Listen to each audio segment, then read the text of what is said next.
Jardinage, permaculture, biodiversité, avenir.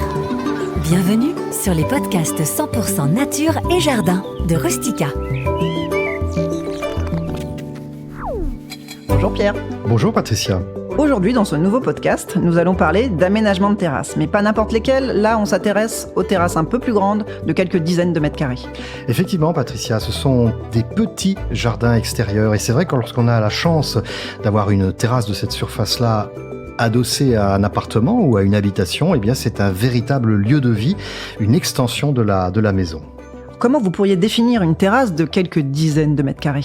Alors il s'agit d'une terrasse qui va avoir une profondeur, une longueur assez importante, qui va permettre la circulation entre les différents espaces de cette terrasse, qui va permettre aussi d'installer différents espaces à vivre. On va pouvoir mettre un coin pour se détendre avec du mobilier de jardin, un coin pour déjeuner, éventuellement un coin de jeux et de loisirs pour les enfants. Alors je suppose que les environnements peuvent être très variés. Effectivement, mais on va tenir compte d'abord de l'exposition. L'exposition, c'est l'orientation sud. Est-ce qu'on a beaucoup de soleil ? Exposition est ou ouest. Est-ce qu'on a moins de soleil, mais on est malgré tout dans une situation suffisamment lumineuse ? Et puis, il peut y avoir aussi des terrasses qui sont orientées au nord, qui ne bénéficieront pas de soleil, mais qui auront suffisamment de lumière pour pouvoir cultiver des végétaux, pas n'importe lesquels, des végétaux qui seront plus à l'ombre et au manque de lumière. Alors maintenant, Pierre, est-ce que vous pouvez nous expliquer les étapes importantes à suivre pour aménager des terrasses de quelques dizaines de mètres carrés ? Alors on va commencer par le choix des contenants. Évidemment, on a la possibilité de mettre des pots, des jardinières, des balconnières, mais puisqu'on a de la place, eh bien c'est intéressant de pouvoir installer des bacs, des grands pots qui vont permettre de cultiver des végétaux avec un développement, une envergure beaucoup plus importante. On va carrément pouvoir reconstituer un mini jardin.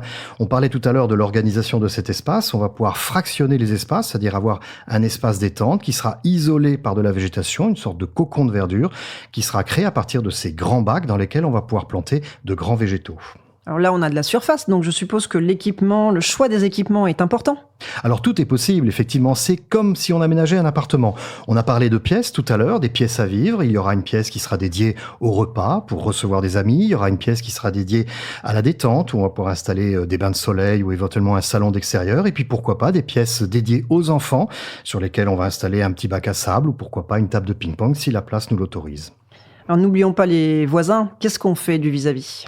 Alors c'est vrai que sur ce type de configuration, on peut avoir des vis-à-vis, des vues plongeantes, soit des étages supérieurs, soit des immeubles qui sont alentours et qui vont avoir une vue sur cet espace-là. Et lorsqu'on a une grande terrasse, c'est vrai qu'on va l'utiliser beaucoup, on va beaucoup y vivre et qu'on n'a pas souvent envie d'avoir des gens qui vous regardent ou qui vous observent. Et donc on va utiliser pour cela toute une panoplie d'éléments, des brise-vues, des claustras, des treillages qui vont effectivement nous protéger de ces vis-à-vis et qui vont créer des petits cocons, des petites alcôves de verdure dans lesquelles on sera parfaitement à l'aise pour recevoir ses amis ou se détendre.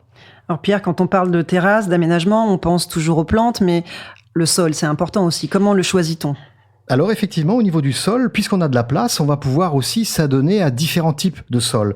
On va pouvoir utiliser par exemple du bois, là où on a envie de se détendre, mettre une serviette de bain. Ce sera peut-être plus agréable de le faire sur un plancher en bois plutôt qu'une terrasse minérale. En revanche, là où on va déjeuner, là où on va faire un barbecue, ou si on a une cuisine extérieure, pour pouvoir laver le sol, ce sera beaucoup plus pratique d'avoir du grès cérame ou d'avoir des carrelages en céramique. Et puis dans certains endroits, pourquoi pas, on peut très bien, le temps d'un été, mettre des tapis d'extérieur pour véritablement avoir un esprit cocon au niveau de sa terrasse et en profiter comme si on était à l'intérieur d'un appartement. Alors là, Pierre, on a de l'espace, on a le choix des végétaux. Qu'est-ce qu'on peut choisir pour mettre sur une terrasse de cette envergure ?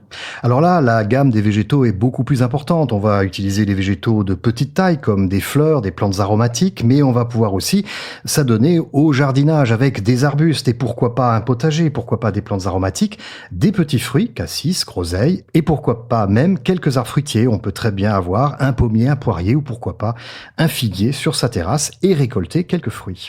Alors Pierre, une terrasse de cette envergure, on l'a aménagée, plantée, tout est beau, maintenant il faut l'entretenir. Effectivement Patricia, on l'a vu, elle est grande, il y a beaucoup de végétaux et donc il y a pas mal de plantes qu'il va falloir entretenir et donc il faut prévoir pas mal de temps pour l'entretien de cette terrasse. Je suppose qu'il ne faut surtout pas oublier la fertilisation. Et oui, la fertilisation, il va falloir nourrir toutes ces plantes. Elles sont cultivées dans des pots, dans des bacs. Au bout d'un moment, les racines ont complètement colonisé l'intégralité du substrat, du terreau que l'on a mis au moment de la plantation. Et donc le terreau va s'appauvrir. Il va falloir donc tous les printemps, puis ensuite en été et éventuellement au tout début de l'automne, apporter un engrais pour pouvoir soutenir à la fois la végétation, mais aussi la floraison de tous ces arbustes. Et surtout, lorsqu'on a des arbres fruitiers, par exemple, ou des petits fruits, ou éventuellement un potager, eh bien, ce sont des plantes qui nécessitent beaucoup d'apports de matière organique. Il va donc falloir effectivement apporter un engrais très régulièrement. Alors pour beaucoup d'auditeurs, la question est importante. Qu'est-ce que vous conseillez pour l'arrosage ?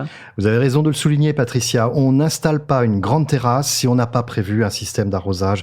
C'est primordial parce que tous ces végétaux qui sont cultivés dans des pots, dans des bacs, eh bien, contrairement au jardin où ces mêmes plantes vont se développer dans la terre et vont pouvoir chercher de l'eau par leurs propres moyens, lorsqu'elles sont cultivées dans un contenant, donc dans un volume restreint, elles n'ont pas ce recours possible. Et donc, elles sont vraiment tributaires du jardinier et surtout du système d'arrosage. Donc c'est très important, lorsqu'on aménage une très grande terrasse, d'être sûr qu'il y a un système d'arrosage, un robinet, sur lequel on va pouvoir installer un système d'arrosage automatique qui va distribuer de l'eau sous la forme de goutte à goutte à chacune des plantes et à chacun des bacs. Est-ce que vous pouvez nous dire, si l'arrosage on le fait toute l'année, qu'est-ce qu'on fait en hiver avec ça ? Alors l'arrosage, on va le mettre en route à partir du mois de février-mars, effectivement, pour pouvoir alimenter les plantes lorsqu'elles commencent à démarrer. Et puis on va l'arrêter, on va le mettre en hivernage à partir du mois de novembre, parce que sur cette terrasse, il peut y avoir des coups de gel qui risquent effectivement d'endommager à la fois le réseau et le programmateur. Donc on va arrêter l'arrosage à partir du mois de novembre, on va le remiser à l'abri du gel, on va purger l'ensemble des tuyaux.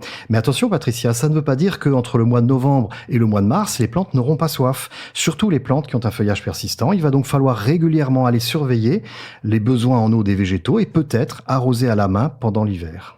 Toutes ces plantes poussent, alors que fait-on de la taille et du nettoyage ? Alors c'est un travail qui est très important, effectivement, puisque ces végétaux qui sont assez volumineux vont prendre de l'ampleur. Et ce sont des plantes qu'il va falloir maîtriser dans leur développement, à la fois à l'intérieur de la terrasse, parce qu'on l'a vu tout à l'heure, on avait défini différents espaces, et ces espaces, ils ont un usage particulier pour les habitants de la terrasse. Il va donc falloir dégager ces espaces pour avoir suffisamment de place pour se tenir, pour déjeuner, etc. Et puis il y a un autre aspect auquel on pense pas toujours, c'est tout ce qui va pousser en dehors de la terrasse, au-delà de la balustrade, et donc en surplomb par rapport à la façade, et qui pourrait effectivement, par la chute des feuilles, par la chute de branches, eh bien tomber sur les terrasses inférieures, voire éventuellement sur les jardins ou sur la voirie qui est en bas de l'immeuble. Alors, je suppose que le propriétaire de cette terrasse est tenu à l'entretien de ces végétaux. Si par hasard, les plantes prennent de l'ampleur, qu'elles passent vraiment de l'autre côté de la balustrade, est-ce que, si la personne n'est pas à l'aise, elle peut faire appel à une entreprise pour ça ? Est-ce qu'elle est tenue de justement faire appel à quelqu'un pour faire ce qu'elle ne peut pas faire? Effectivement, parce que c'est assez dangereux d'aller en porte-à-faux au-delà de la balustrade pour couper des branches qui sont peut-être parties un peu plus loin et voire vers les étages inférieurs. Donc dans ce cas-là, effectivement, on peut faire appel à une entreprise qui va le faire dans les normes et de manière parfaitement sécurisée. Parce que vous avez tout à fait raison, Patricia, de le souligner. Un propriétaire de terrasse est tenu effectivement d'entretenir tout ce qui dépasse et de limiter tout ce qui dépasse au-delà de la balustrade, puisque c'est un espace commun, un espace public, et donc il ne faut pas qu'il y ait de végétaux, de branches, de feuilles qui risquent de créer des gènes sur l'environnement. Bon, très bien Pierre. Alors on a parlé du nettoyage des plantes, mais qu'en est-il du sol ? Alors le sol, c'est important, et pas forcément le sol tel qu'on le voit aujourd'hui, une terrasse ou un dallage. Il va y avoir ce qui se passe dessous. Aujourd'hui, beaucoup de ces terrasses, de ces revêtements de sol sont installés sur plot. Il y a en dessous l'étanchéité. Il faudrait pas qu'effectivement les racines de certains végétaux qui arrivent à sortir par le trou de drainage qui est indispensable pour permettre l'évacuation des eaux dans les bacs, et bien que ces racines aillent dégrader l'étanchéité. Et donc le propriétaire est tenu effectivement de temps en temps de s'assurer que ces racines ne vont pas visiter l'étanchéité ou dégrader l'étanchéité, ce qui risquerait effectivement de créer des désordres sur la structure de l'immeuble. Alors on a souvent peur de certains végétaux, du système racinaire des bambous, pour pas les nommer. Est-ce que vous conseillez justement de ne pas installer certaines plantes sur ce type d'aménagement ? Effectivement, et là, moi, je vous conseille de vous référer au règlement de copropriété qui très souvent stipule une liste de végétaux qui sont interdits. Vous citiez tout à l'heure très justement le bambou, mais on pourrait citer aussi des saules, des peupliers ou des essences qui ont un développement assez important qu'on pourrait être tenté de planter sur des terrasses assez grandes parce qu'on a la place et on a envie d'avoir ce type de développement. Et donc, ce type de végétaux sont souvent notifiés dans le règlement. On va effectivement éviter de les installer. Alors, ces végétaux-là, effectivement, vous parlez du système racinaire, de leur important développement. Moi, je vois souvent des conifères sur les terrasses. Les conifères, ils sont connus pour avoir généralement des systèmes racinaires en surface. Mais est-ce qu'ils ne se développent pas un petit peu trop pour ce genre d'aménagement? Est-ce que le poids des végétaux est important? Oui, tout à fait. Lorsqu'on plante des végétaux à grand développement, il faut tenir compte effectivement du poids du contenant, du poids du substrat, et du substrat lorsqu'il est arrosé avec le poids de l'eau supplémentaire. Et vous avez raison de dire qu'effectivement, quand ces végétaux prennent de l'ampleur, il y a le poids du tronc, le poids des branches, le poids des feuilles. Et ça, c'est une contrainte auquel il faut tenir compte lorsqu'on aménage une grande terrasse.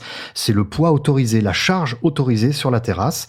Et donc, s'y conformer pour évidemment ne pas mettre en danger l'infrastructure de l'ensemble. Je reviens, Pierre, sur ce que vous disiez au sujet des sols.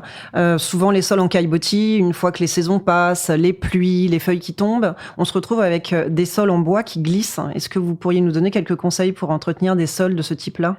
Alors le sol glissant, lorsqu'on a un sol en bois, est absolument inévitable. Il y a toujours la microporosité qui fait que vous avez des algues vertes, de la mousse qui s'installe.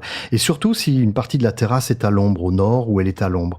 Et donc dans ce cas-là, ce qu'il faut faire, c'est régulièrement tous les ans passer un jet un petit peu puissant pour nettoyer, aller décrasser ces terrasses en bois, ces plattelages en bois, de manière à éviter ces chutes et ces glissades possibles. Mais il faut toujours savoir que les matériaux en bois, qui sont des matériaux très chaleureux, sont des matériaux qui sont beaucoup plus susceptibles, bien effectivement, de s'encrasser et d'être dangereux à l'usage.